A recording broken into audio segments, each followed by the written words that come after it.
तुम्हें उठ जाना चाहिए, खाना भी तैयार है और मेरा कंधा भी थक चुका है। कितनी देर सोती रही मैं? इतना खूबसूरत मंजर सामने होते हुए मैं कैसे सो गई?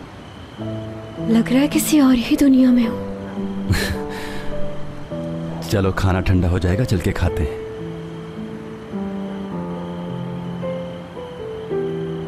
चलो आओ ना, साथ खाते हैं।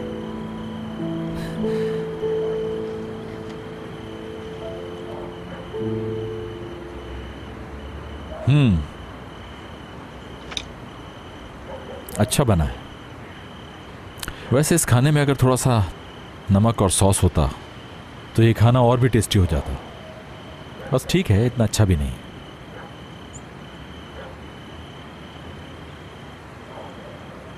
इसे तुमने थोड़ा ओवर कुक कर दिया है।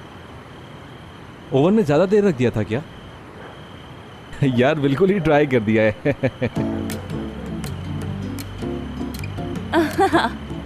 चलो फिर अब लोग ही डिसाइड करेंगे कि कौन जीता है।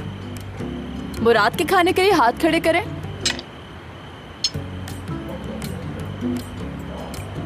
और अब इब्राहिम के लिए।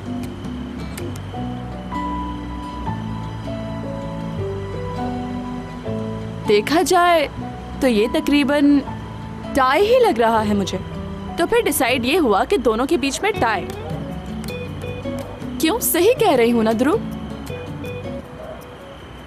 किसी एक ने अपना डिसीजन नहीं दिया, इसलिए कंपटीशन टाई हो गया। तो फिर ठीक है, तुम डिसाइड करोगी कि किसका खाना अच्छा है। इतनी जल्दी तो मैं नहीं बता सकती हूँ टूअर मैम, थोड़ा और टेस्ट कर लेती हूँ मैं।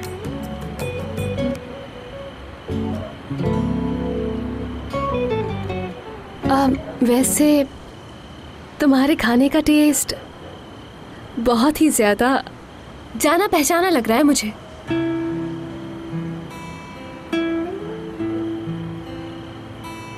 मुराद सर के खाने का टेस्ट भी अच्छा ही है। आपका खाना खाने के बाद ऐसा दिल कर रहा है कि अपने सारे दिल की बातें कह दूं। आप दोनों का खाना बिल्कुल अलग है। इब्राहिम, तुम्हारा खाना परफेक्ट तो नहीं है, मगर तुमने दिल से बनाया, इसलिए मुझे तुम्हारा खाना बहुत पसंद आया है। Thank you very much. Murad sir, आपका खाना थोड़ा सा स्पाइसी है मेरे लिए। डिसीजन अभी मुझे नहीं मालूम है कि इन दोनों में से विनर किसको बनाना चाहिए।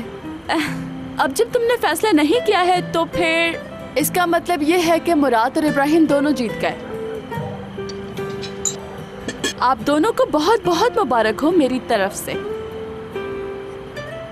ना ही कोई जीता है और ना ही कोई हारा है। यो